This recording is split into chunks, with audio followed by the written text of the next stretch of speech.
Welcome to Ritual and Remedy RX.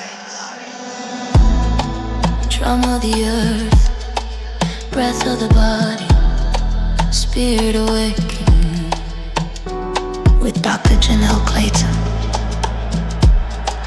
Medicine flows through bone and breath, through roots and rhythm.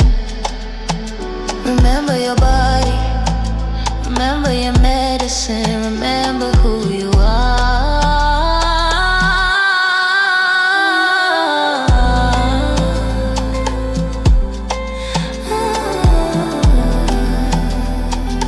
Ritual and Remedy RX, where healing becomes ceremony. Hi everyone, and welcome back to Ritual and Remedy. I'm Dr. Janelle, and today we're talking about something that lives quietly underneath a lot of women's experiences with each other. Today's episode is about what some people call the witch wound, and what I sometimes playfully call the bitch wound. It's that subtle tension that can show up between women, the hesitation to trust, the fear of being judged, the instinct to compete rather than to collaborate. And while it might show up in everyday ways, misunderstandings, gossips, comparisons, or grudges, it often has much deeper roots. Historically, women have not always been encouraged to trust one another. In many cultures, women who were powerful, intuitive, outspoken, or independent were labeled as dangerous, strange, or even threatening. In European history, we see the witch trials where women who practiced healing or lived outside traditional norms were persecuted. But versions of this pattern exist across all cultures. When women are divided from each other, it becomes easier for the systems of power to control them.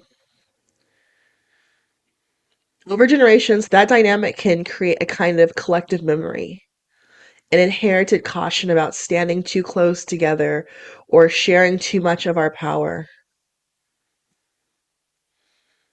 When we talk about this in modern language, some people refer to it as the witch wound. But I also like to call it the bitch wound because sometimes it shows up that reflects that edge we feel towards other women before we even know them.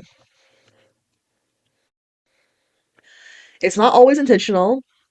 It can be protective, learned, or unconscious. And this is where cultural context becomes really important, especially for women of color. For many women of color, relationships with other women are shaped not only by our gender expectations and experiences, but also by our histories of racism, colonialism, migration, and survival. In some communities, women were forced to compete for resources, safety, or recognition in environments that were already unequal. In other contexts, women were expected to be strong and resilient while also navigating cultural expectations about respectability, loyalty, or silence. These pressures can make trust complicated.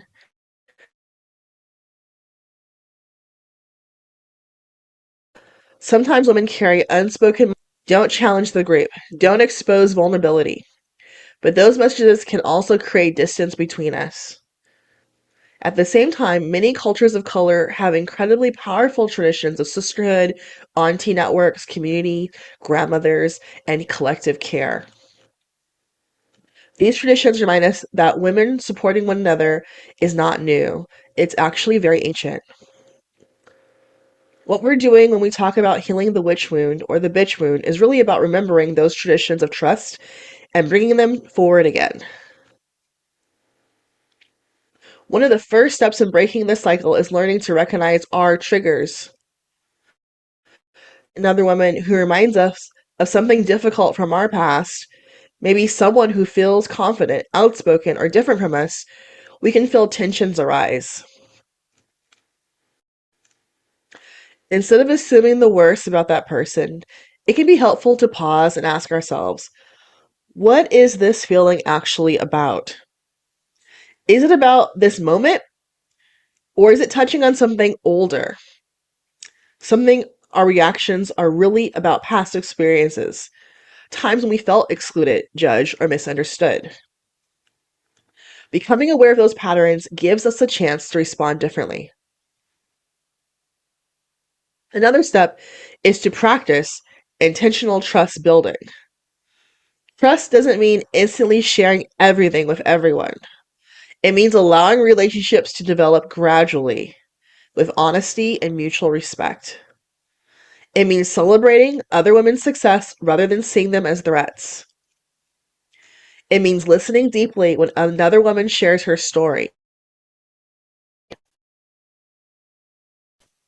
And it means allowing ourselves to be seen as well. Sisterhood isn't about pretending we're all the same. It's about recognizing that our differences can actually strengthen our community when we approach them with curiosity instead of suspicion. Breaking the cycle of the witch wound or the bitch wound requires courage because it asks us to move beyond patterns that have been reinforced for generations. But every time a woman chooses to support another woman rather than to compete with her, something shifts. Every time we offer kindness instead of criticism, something shifts. Every time we create a space for honest conversation, something shifts. It doesn't happen all at once. It happens through small moments of connection that slowly rebuild trust. Before we close today's episode, I want to share today's ritual and today's remedy.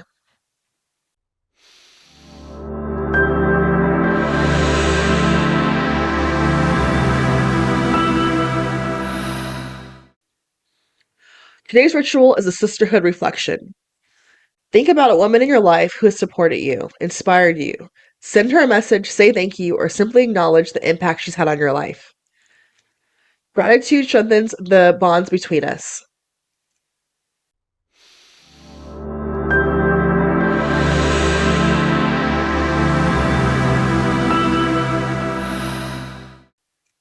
Today's remedy is trigger awareness and compassion. The next time you notice yourself feeling defensive, competitive, or guarded around another woman, pause for a moment and breathe. Ask yourself, what might be underneath that feeling? Is there an old story or experience being activated?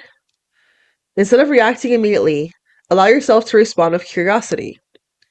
Healing begins when we choose understanding over assumption. And that's today's ritual and remedy.